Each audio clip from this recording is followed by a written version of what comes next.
Hi, this is Dan from Bible Prophecy and Truth, and this is part 4 of Prophecy in the Present Time, Prophecy in Today, and we were talking about Catholic prophecy and how it mirrors Islamic prophecy in the same way that Islamic prophecy mirrors the Bible, where Catholic prophecy is the exact opposite, just like Islamic prophecy is, where the devil has engineered it so closely to the Bible that when the Bible's prophecies come to pass, it's it's going to seem like their prophecies are coming to pass.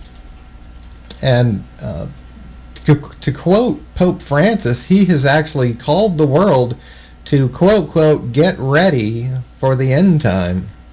He has said those words. He believed he very strongly appears to believe that these Catholic prophecies, and sees himself as this last final pope, the savior of the earth. And he's doing everything he can to bring the world into a one world religion. He's had Islamic prayer in the Vatican. He's had Muslims come to the Vatican and pray to their God there, which is essentially praying to Satan in the Vatican. He had a meeting with a top Islamic imam and stated, quote, "The meeting itself is the message," which means that, you know, a Catholic leader meeting with an Islamic leader is the message itself, that they're coming together. And Pope Francis is what the world or Christian churches today call the evangelical pope. And many churches are saying that, you know, the Catholic Church is our mother. We need to go back to her. And that's, you know, just that some of these mega churches are following this line of thinking and going back to their mother, which is Paul talks about that day shall not come. The day of the Lord will not come until there become a falling away first, and that man of sin be revealed. And the falling away has happened. The falling away from the truth has happened big time in the Christian world today.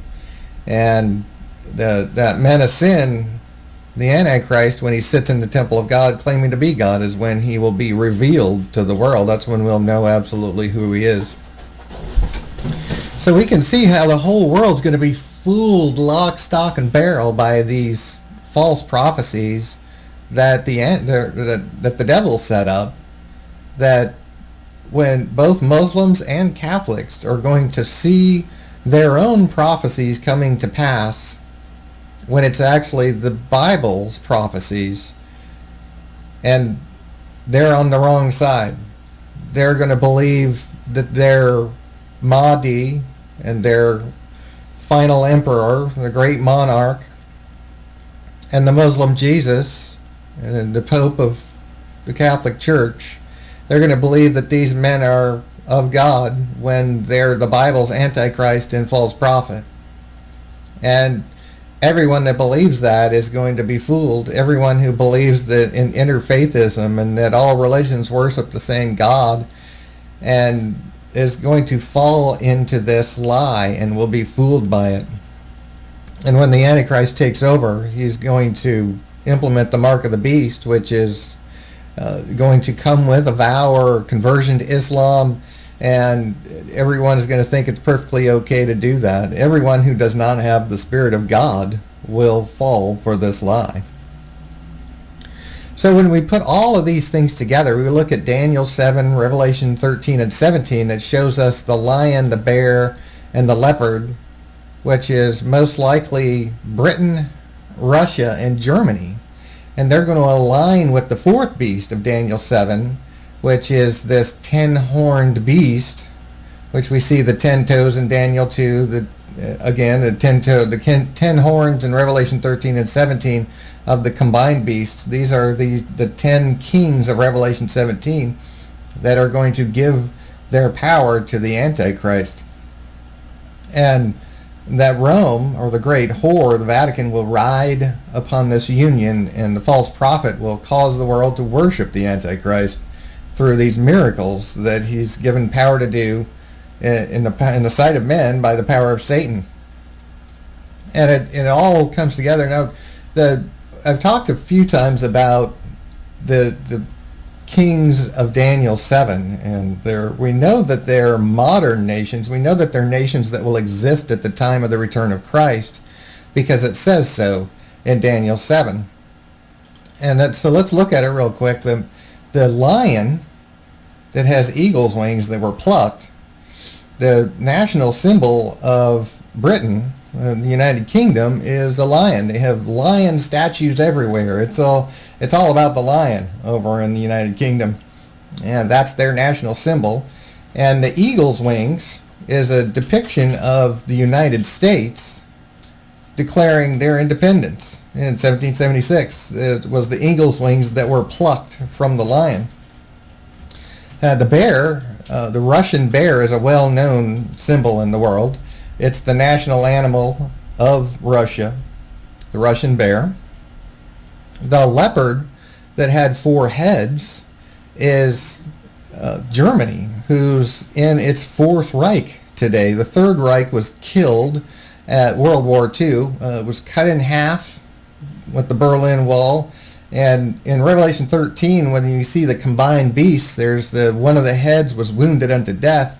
Well, at the end of World War II, there were news articles about how Germany was killed with the sword, with a knife.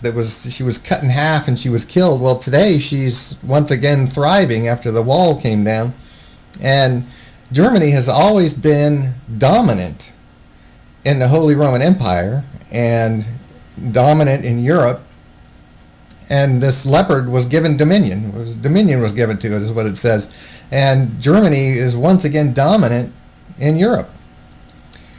And the 4th beast is Islam. That 4th 10-horned beast is a representation of the 10 toes of Daniel 2, the 10 kings in Revelation 17, the 10 horns of this 4th beast that comes together as one beast with all the other beasts in Revelation 13, is Islam. So when we look at the picture that Daniel saw, there's a representation here of, the lion with eagle's wings that were plucked, the bear with the 3 ribs. Don't really know what the 3 ribs are in the mouth of the bear. There's a lot of different things that have happened with Russia, and 3 kingdoms that have come under their dominion and things. It's hard to say which kings are those ribs, or what nations they are. The wings of a fowl on the back of the leopard. Germany has been in alliance with France, the official animal symbol of France is a rooster. The 4 wings of a fowl on the back of the leopard could very well represent that. And then that 4th terrible beast that's going to stomp on the world and tread upon it and rip it to shreds, basically, has those 10 horns, the 10 kings, the 10 Islamic kings that will give their power to the Antichrist. And all 4 of these beasts come together in one beast in Revelation 13, sorry. So when we look at that, when we look at all of the pictures that God gave us, and the seals, which are the spirits of Zechariah, the seals of Revelation that are broken, capitalism, communism, Catholicism, and Islam, and the 4 kings, which are nations of Daniel 7, Germany, Russia, Britain, and the 10 Islamic kings, which become the power base of the Antichrist in Revelation 13. The great whore, who rides this political power base, teams up with the Antichrist and causes the world to worship him. The iron mingled with clay of Daniel 2, which is the last world governing empire, the Holy Roman / Islamic Ottoman empires that are broken, partly strong, and divided.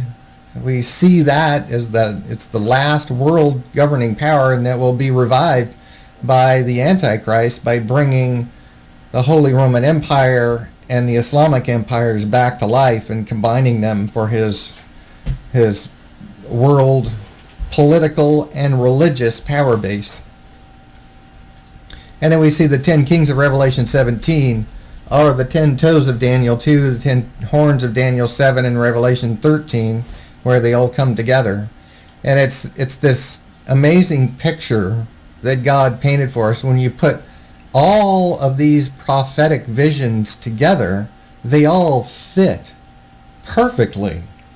The seals and the spirits that we're told about, the kings of Daniel and Revelation, the clay, the iron mingled with clay, and the prophecy of the empires that would succeed each other, that fourth beast of Daniel 7, how it all comes together in this one final beast, this picture that God gave us. It's just amazing if you've seen all of the videos that I have done, and if you've watched all the previous ones and seen all of the descriptions of all of these things and see how all of this just fits. It all fits together like a glove on a hand. It's just so amazing, the picture that God gave us. And we have to study it. We have to study all of it out and read and study all the different places that God told us about things and put it all together to get the complete picture. And once you do, when you see it, it's just like an eye is opened in your mind, and you can just see what God has told us about and how it's happening in the world right now, and how it all just fits together so perfectly. It's just amazing. And then when we look at the trumpets, that they all lead to the last day. All of the trumpets lead to that last day, which is the seventh trumpet.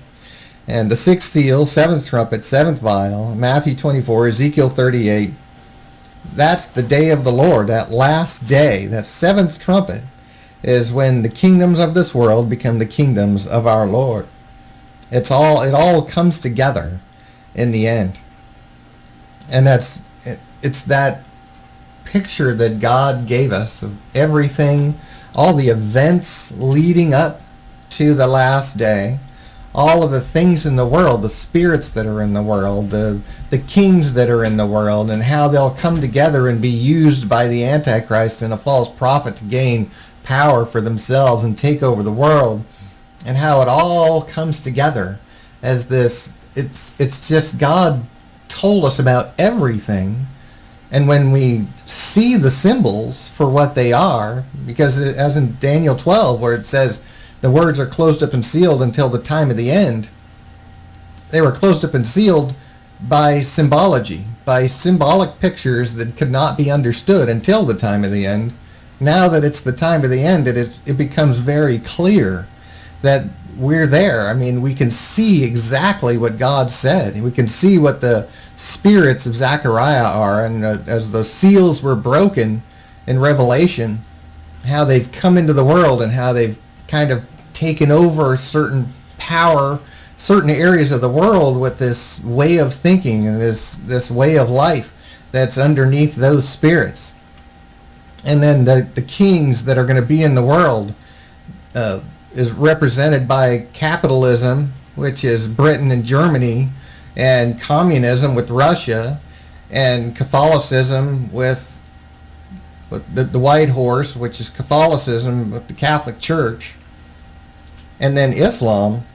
When you put all those together and you see all the kings that are in the earth and how they all fit together to make this one beast that God showed us, and how it's used by the Antichrist and the devil to take over the world and to fool the world.